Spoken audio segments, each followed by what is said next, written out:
বন্ধুরা, আবার আমি মাংস বানাইতে চললাম। আজকে বেশি বকবক করব না, তবে আজকে এমনিই বানাবো। প্রথমেই বকবক করে দিই, তেল গরম হয়ে গেছে। আজকে অন্যরকমভাবে বানাবো। দিয়ে দিলাম আলু। আজকে আমাদের এখানে বহুত কারেন্ট দিকদারি করতেছে বন্ধুরা, ভোল্টেজ কম হয় যায় আসে। বন্ধুরা, আলুটা ভাজা হইতে থাক, আমি দেখাই দিই কী কী দিব। পেঁয়াজ দিব, তেজপাতা দিব, টমেটো দিব, নামানোর সময় দিব ধনিয়া পাতা।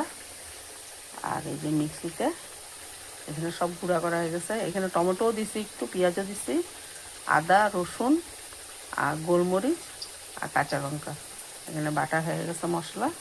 বন্ধুরা, এই যে আলু ভাজা হয়ে গেছে। আমি এখানে হলুদ লবণ কিছু দিই নাই। আমি বানাবো আজকে, বেশি কথা বলবো না বললাম, খালি শুধু রান্না করব।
গিলে গিলে ছু, মাংস রান্না কমপ্লিট।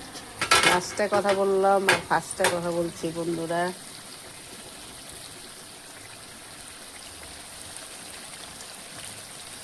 মাংস রান্না কেমন হলো?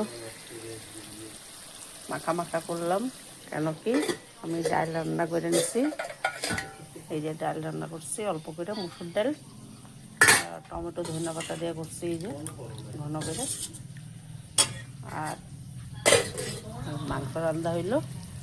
মাংসটা আজকে অন্যরকম রান্নালাম, দেখলে নি, বেশি কথা বলি নেই।